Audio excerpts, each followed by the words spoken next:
Walang alam si Makagago sa kanyang mga pinagsasabi kung ano ang Team Kalingap. Saan napupunta ang pira ninyo? Yung inyong kinita sa YouTube channel, pinangsusugal.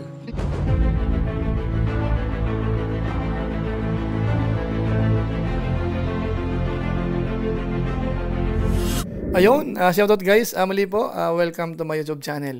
Ito po si Kuya July, ang inyong katugang, ang inyong kalingap na muling buwabati po sa inyo ng magandang araw, magandang gabi. Sang sulok man po tayo ng mundo naroon. At sa araw na ito, meron po tayong panibagong vlog. Pag-uusapan po natin yung patungkol po sa usapin ni na Makagago at saka po ni Kuya Val Santos Matubang. Na kung saan sa pagkakataong ito, ipaparinig ko po sa inyo, ipapanood sa inyo, yung unang statement po ni Kuya Val Santos Matubang. Kumbaga ito po yung pauna para kay Makagago. Bukod pa po doon sa mga post ni Kuya Val sa Facebook page. At mukhang magtatagal po ito. Kilala ho natin si Kuya Val ho pagdating sa mga ganito po. So pag-usapan po natin maya-maya ng konti. Pero bago po yun, siyempre paalala muna si Kuya July, baka sakaling meron pa po ditong hindi nakasubscribe sa ating YouTube channel. Huwag natin kalimutan, July Paunil, tapos pakipindot lang po yung notification bell button para lagi po tayong updated sa aking mga video upload.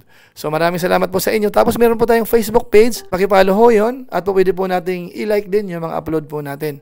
So maraming salamat po, at siyempre supportahan po natin ang Team Kalingap, mga Lingap partners, at higit sa lahat sina Kuya Val Santos Matubang, at saka po si Kalingap Rab. So maraming salamat po sa inyong lahat.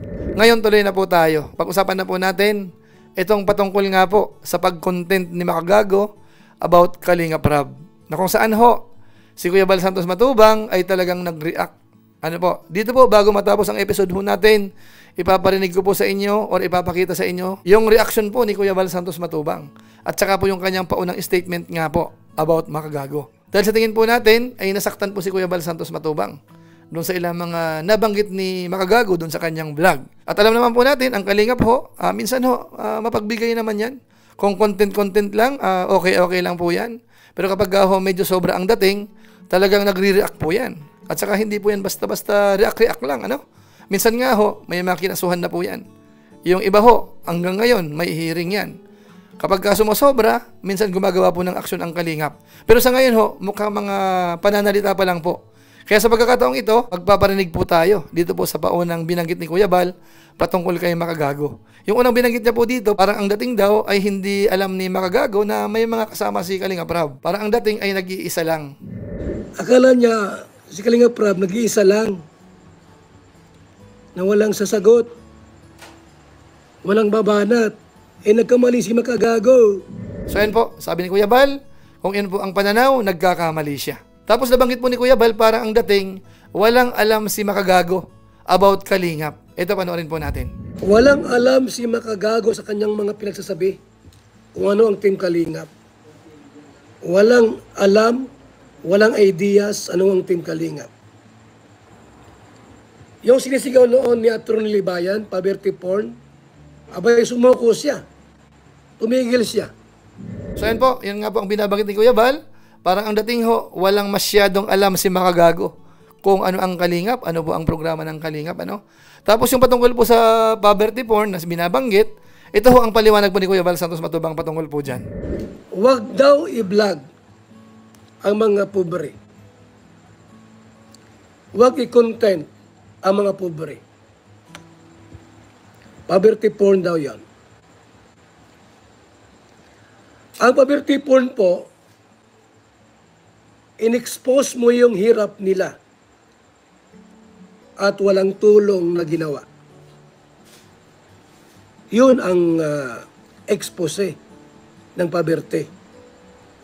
Pero yung may plano ka from the beginning, ito ang buhay ng mahirap na pamilya.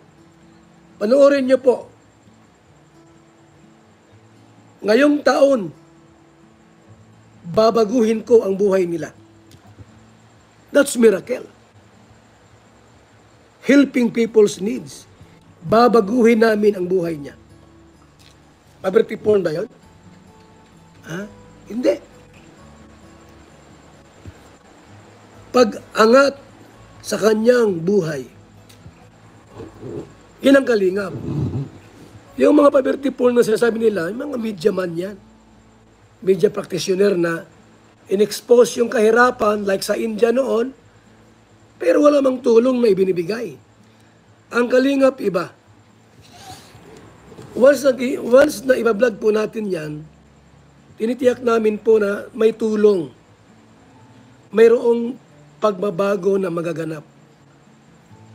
From the beginning till the end, magbabago ang buhay po nila.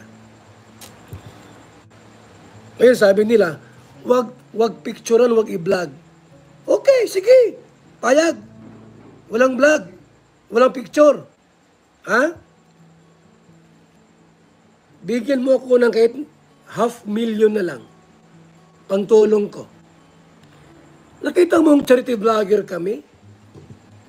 At legit kaming charity vlogger. Mayroon kaming license to operate. Association of Charity Vloggers of the Philippines. Charity Vloggers of the Philippines. May license tayo to operate. So yan po, maliwanag ho yung paliwanag ni Kuya Bal. Ano po, basta ang sa kanya, pagtulong ho ang hangarin. Kung sakasakali man hong kumita, ay natural lang dahil nga po, saan naman sila kukuha? At yun naman po ay ginagawa ng maraming charity vloggers. Lahat po naman nagko-content, yun po ang ginagawa ho talaga. Although, gaya po ng binanggit ko po sa live ko kanina, yung mga anti o kaya against sa mga poverty porn na sinasabi nila, mga charity vloggers, wala tayong magagawa. Yun ho ay pananaw na po talaga nila na mahirap na pong baguhin.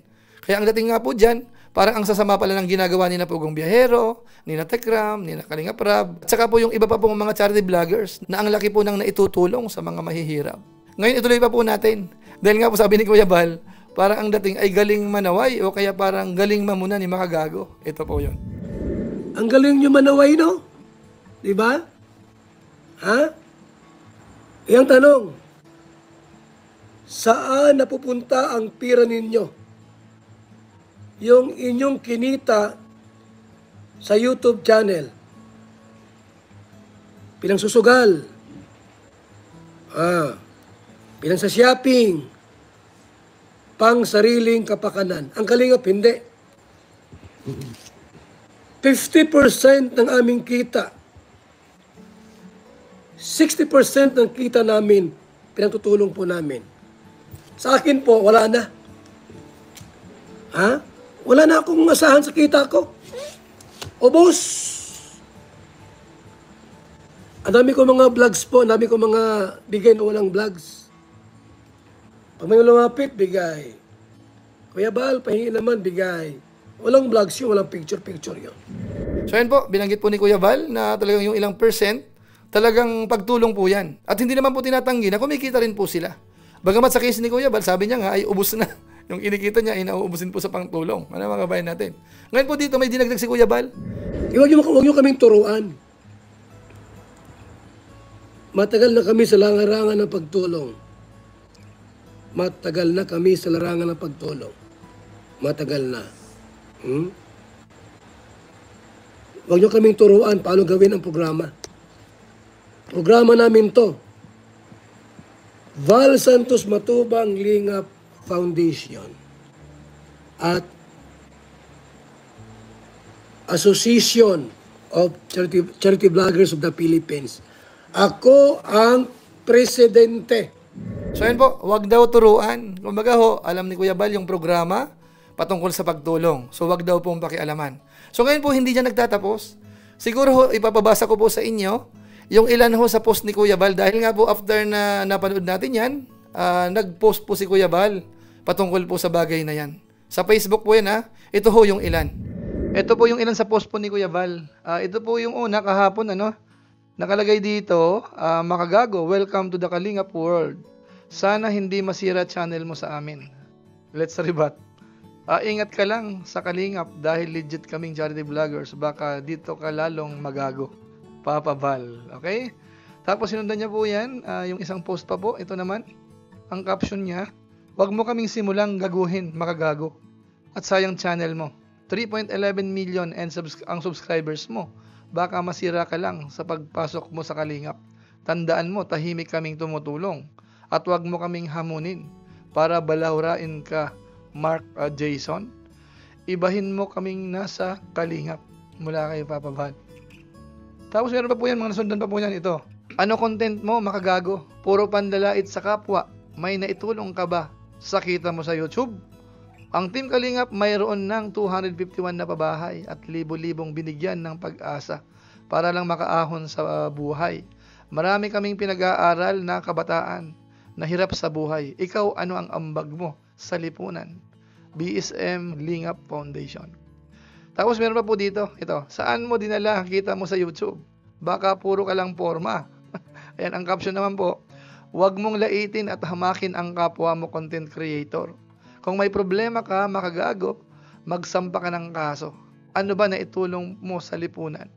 Ang Kalingap mayroong 251 pabahay na tinitirhan na ngayon ng mahirap na Pilipino at marami kaming scholar at inaayudahan. Mula sa channel namin, ayusin mo ang content mo. BSM Kalingap Foundation. Tapos ito pa po. Sa mga nagsasabing wag i-vlog ang tinutulungan, bigyan niyo ako ng pangtulong at hindi na ako magbablog. Ayan, ito pa po, isa. Ito po kasi si Makagago sumagot po. Ito yung nakalagay naman dito. Hindi lang ako naglalabas mga kahombre ko, pero meron din naman kaming foundation sa family ko. Pero di pinagkakakitaan. So, medyo may parinig din po, ano? So, ito pa po. Sinagot yan ni Bal Santos Matubang. Ito, may foundation daw ang taong ito. Ilabas mo ang foundation mo. At ano naman ang nagawa ng foundation mo? Mark, nagkamali siya. Jan Warna Kulahewa. Medyo ano yung ginamit po dito. Nagkamali ako lang pagkakatype. Ang Kalingap sa ngayon, mayroon ng 251 pabahay. So same po ano, so binabanggit po ni Kuya Bal. At napakaraming kabataan na pinag-aaral. Buwan-buwan ang aming mga beneficiary ay may monthly bigas, ayuda at pera. Ipakita mo makagago ang nagawa ng foundation mo kung mayroon ka mang foundation. Kuya Bal. Ayan, dito pa. Taong nabubuhay sa paninira, ang taong anti-Duterte na ito. Pati Kalingap, pinasok na rin para magka-views at kumita sa paninira. Mahiya ka naman sa balat mo, boy. Kapal ng mukha mo. Kuya Bal. Ang tinutukoy po ay si Makagago pa rin po. Ayan, dito pa po. Kung ang ibang vlogger na balahura mo, Mark Jason or Makagago, ibahin mo ang Kalingap. Ikaw ang iiyak sa amin. Magnanakaw ka ng content. Okay, tapos ito pa po. Ayan. Taga saan ba itong taong ito at walang sariling content? Pumasok sa Kalingap para manira at magpasiklab? Kung may problema ka sa kapwa mo content creator, kasuhan ko. Wala ka pa sa SOCMED, nandito na ang isang Bal Santos Matubang na founder ng Kalingap. Ilabas mo sa SOCMED kung may naitulong ang foundation mong sinasabi. Ayan. Tapos meron po dito. Ayan. May foundation daw ang taong ito. Ang taong anong nagawa ng foundation mo. Puro panggagago. Ang Kalingap may 251 na pabahay na headed by Papa Bal and Kalingap Rap. Ikaw, Mark Jason, aka Makagago, ano ang bag mo sa lipunan? Isa kang dakilang tanga, anti-Sara Duterte ka pa. BSM Kalingap Foundation. Okay, so marami po yan, ano? So hindi ko na po babasahin po yung iba. So nandito po yung mga kabayan po natin. So yun po, alam natin, sa mga nabasa po natin, medyo mainit po si Kuya Bal Santos Matubang. Although ako po, hindi ko po siya masisisi. Kasi nga ho, medyo iba kasi ang dating. Kagaya ho nang na-explain po natin kanina sa ating live stream. So, inisa-isa po natin yan. So, talagang masasabi natin na talagang kung ikaw ay Kalingap, talagang masasaktan ka. At hindi ka papayag na hindi magsasalita. Ano po? So, siguro po, ang masasabi na natin dito, mukhang umpisa pa lang po ito ng sagutan. So, tingnan po natin kung saan makakarating. Ito ho ba ay mag-i-end sa kasuhan? Ito ho ba ay mag-i-end sa strike? Hindi po natin alam. So, ang tabayanan po natin, kung hanggang saan po ang mga pagko-content ng mga ilang sikat, mga bayan po natin. At yan po ay sasagutin sa mga darating na araw. So yun lang po muna siguro ang ating mixing reaction video po. Patungkol nga po dito sa mainit na usapin between Kalingap at saka po ni Makagago. Siguro po kita-kita ulit tayo sa mga next vlog pa po natin. Okay, sa mga live stream natin. So maraming salamat at sana po kung inyo po itong nagustuhan, pwede po nating i-share. So muli, ito po si Kuya Julay, ang inyong katugang, ang inyong Kalingap na pansamantalang nagpapaalam po muna. Kita-kita ulit tayo sa mga susunod ko pang vlog. Maraming salamat sa inyong walang sawang pagsuporta po sa ating YouTube channel. Pagpalain nawa kayo ng Diyos, mabuhay tayong lahat. God bless. Bye-bye.